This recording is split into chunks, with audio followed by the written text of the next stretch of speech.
学生发起问卷，结果统计出有高达将近90%的同学反映吃不饱，超过90%的同学认为面难吃。拿出照片对比，辞修一餐80元，公立一餐60元，菜色差很大。教育局频频接到反映。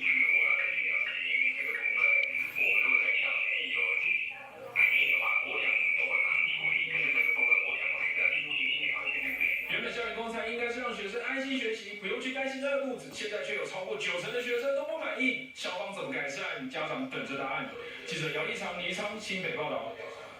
中国原本爆发了台湾史上的这个新冠肺炎的最大规模群聚感染，那么双北市长侯友宜、柯文哲再度杠上了指挥中心。柯文哲炮轰说中央的疫调不透明，很多决策没有专家背书，指挥中心就听不进。